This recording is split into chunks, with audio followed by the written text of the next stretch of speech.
si Pangulong Bongbong Marcos, dili lang may gala mag-report nga mura nagibitok diha may gala nga reporter.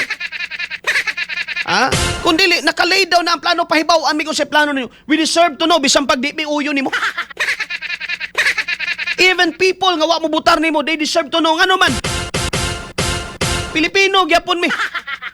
And data sa demokrasya nga nasod. Di man may ganahan nimo, wa man may kauyon nimo, pero wa may mahimo kay ka may presidente sa Pilipinas ron.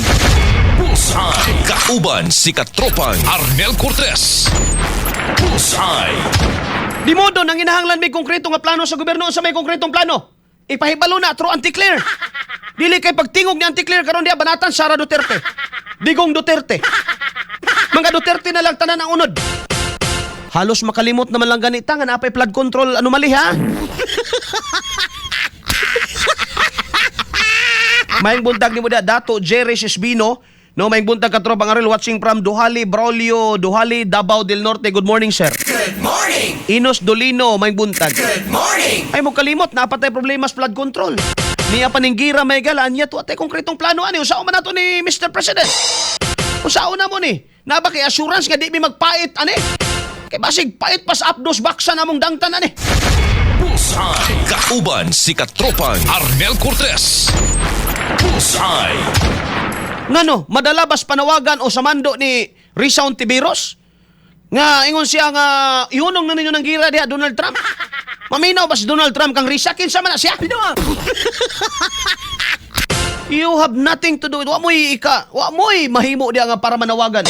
In fact, mga igala, i-assure ninyo ang Pilipino nga di mi angay mabalaka bisag na mga EDCA sites diri. Kay matod pang Anti-Claire ko no, nga wa man kunoy US military base diri kay pagka EDCA sites controlled ba na sa Armed Forces of the Philippines ngano na ipakialam ang Iran ana simbako. Should Iran care about us? Nga klaro man tang kaalyado sa Amerika. Klaruhan ninyo na. Wa gani pakialam ng Iran nga silingan ba niya ng Kuwait? Oman? Wa gani pakialam nga parehara na silang rasa mga igala? Parehara na silang relihiyon, o gani pakialam. Dili pagka sa ato sa Pilipinas, nabay pakialam ang Supreme Leader, ana.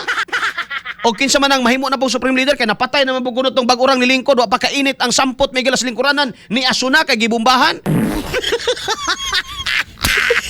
I-assure mi ninyo, dili lang pwede nga. Statement, dili na assurance. Dili na assurance, kung wala may gihimo diya. No? Pakitain mi ninyo, pasikati mi ninyo, nga masipti ninyo ning 112 million ka mga Pilipino. Nga nangandoy pa intaong mabuhi, bahalag mahal ang bugas mga igala. Bullseye! Nabay konkretong plano. Dili gyud nato mabalaan ni Miguel kung sa kabright natong presidente. Kay unahon ninyo na. Unahon tanawan nato mga lideron kasi giuna. Impeachment. May giuna Miguel impeachment. Bullseye! Bullseye! Unsa giuna ni sa Senado ron? Ang pagtira mga igala dito sa 18 ka mga kaning sundalo nga mga kuan ko no, ako no'y ayo tong ilang istorya.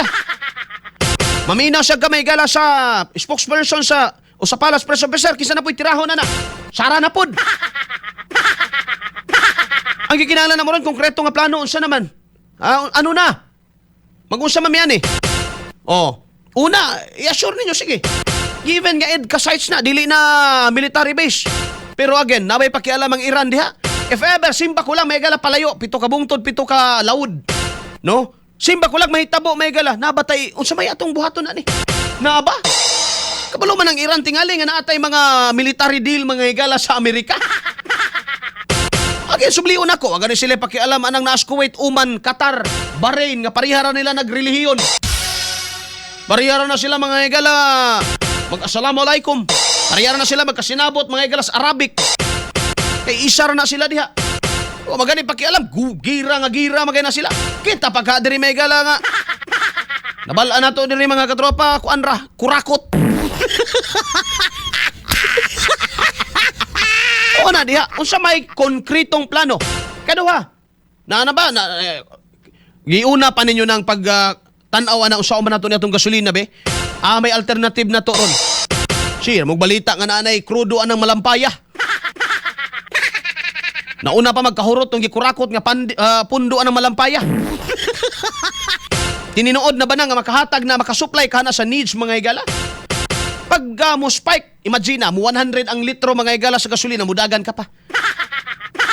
Wala, lisod na kayo na ba eh. No? Mahurot ra sa transportation ang atong sweldo. May pag magpuyo. Wala sa kamot sa Pilipinas, mga higala, ang kapalaran kung kanus amahuman ng giraha na. Wala. Kay although, yes, natay agreement anang Amerika, pero dili man ta may gala paminaw sa Amerika nga, tuo ka nas Donald Trump, moingon si Risa Ontiveros nga, itigil nyo yan. Pasiginom ka ni Donald Trump, who you? Pinawang! Ingnon, magay niya ng mga reporter, may katong reporter sa CNN, shut up, I'm not talking to you. Pinawang! Yeah, tinuod na. Dong pilay atong mga viewers sa YouTube dong, ipalihog ko sa basig natin mga message dyan, basahon na itong mga bagong mga mensahe. Diba? Sabihin ko ni Donald Trump, shut up, I'm not talking to you, shut up. Shut up, shut up, shut up. O samanta. O na pangutanan na ito kung isip Pilipino, Mr. President. Bisan pag di may manta magkauyon ani sa iskutanan, magupog kumubutar ni mo. Bisan magini mga Pilipino, daghang karong dismayado. Pero, may mahimo kay kami presidente, ikaw gi makaplano ani ron kung mag-unsa ta ani. Oh. Ikaw gi nakabalo kung imo ba ning mumando baka nga so, presidente ka man, no? Total imo man ang mga alipuris na nasa kuan ka kamara. Suguan na sila. Nga mahimo nag konkretong plano pananglitan. Oy, ang saon nato ning gasolina ron nga mo spike man gyud ni. Wala man gyud ay mabuhat ng mga kumpanya mo pasaka gyud ang ano man mahal naman daan sa ilang giangkatan. Oh. Wa man ta diri source refinery may naa na to. Mo angkat ra dito medyo lubog-lubog pa nga mga krudo, i-refine ra na sa Batangas. Oh. Yung i-deliver na sa mga tanker mga higala. Oh, ikarga ra pod na mga higala o kana mga dagkong mga dipo, oil dipo. Oh, mora sad na. Mora na may tabo diya. Pero dili na assurance, wa gid assurance nga mumubo. So naa sa gobyerno nato ang desisyon karon nga i-suspend ba nimo ang VAT para sa gasolina? I-suspend ba nimo ang excise tax para sa gasolina? Dako yung epekto sa gobyerno nga naman. Kapag iyahan ni mga higalang buhaton isa nga revenue. Well, may laing revenue ang gobyerno mga higala. In the first place, ang income sa gobyerno naa sa tax. Maobitaw na nga ang estado dunay inherent power. Kanabang sa iyang pagkamugna, gahom na gyud na niya mga higala nga i-tax gyud ang tao nga naman walay laing saligando nga income ang gobyerno gawa sa tax. Mao na nga pag iyang isakripisyo karon i-compromise niya mga higala ang tax para sa krudo o para sa petrolyo mga higala na gyud siya effect either or na effect mga higala ngadto sa panudlanan muubos gyud ang iyang koleksyon. Nga naman daghan man ang kasulod nga naman maintain man ang demand. Gira o wala ang demand na ana mga higala. Na labi na karon. No? Mga katropa, init ang panahon. Some of our power source nagagamit og petrolyo. No? Some of our power source pa kana mga barge diha, no? Nga mga krudo ang tubig, some of our power source. Maapektahan gyapon mga katropa. So pagka-apektuhan ang tanan, kay naay domino effect mahigala ang fuel pagka presyo niya na taas. Sunod-sunod na matakdan ng uban nga naman. Masabtan man sad nimo. Masabtan nimo. Ang tanan gina-transport. No, ang tanan mga higala gigamitan og fuel para mudagan tanan. Even economy na to mga higala. So, ekonomista man kani, yung si Presidente Marcos nga, ang susunod na presidente dapat na iintindihan ang ekonomiya. You understand better kung una pasabot nimo. So, what's the plan, Mr. President? Taman lang ba tas siguro, alam nyo naman po na mayroon na hong Pilipina na nanodoon. Uy, Ginoo ko Mr. President. Kinahanglan na mog lig-on diri nga dili mahulhugan dili. Wa mi nang kinahanglan tingog ni Claire diri napita. Wa mi nang kinahanglan wala na pambulabog ra na, panglawgaw ra na. We need your solid plan, your concrete plan usaw mag-unsa man mi ani Mr. President. Dabe, ipaagi na sa ninyo kayuda? Ha? Dili. We need that. Bisan pag demokrasya man ta. No? Bisan pag di mo suporta nimo, bisan pag daghan sa mga tawa nakauyon nimo, still you have the responsibility nga naman, wa pa mahuman nimong term, ikaw pa among presidente. Alamag inyo na po, moingon na po na mananapoy mo ingon. Nga di na to ni makuan kay di mo tabang ang vice presidente. Ayaw na mo sige hisgot ana. Do your job. Himuay yung trabaho niya pagkatunto.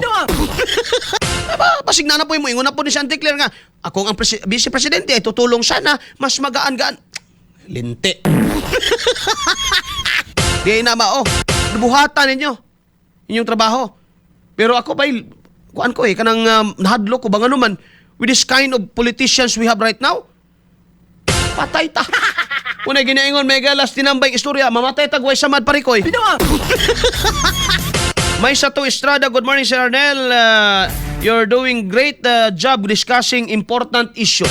Mo na akong ipasabot may gala, do not ever think nga ang gubat dito sa Iran, kining Kuwait, ubang pa mga nasod nga involved, walay epekto sa atong ekonomiya, dunay dakong epekto.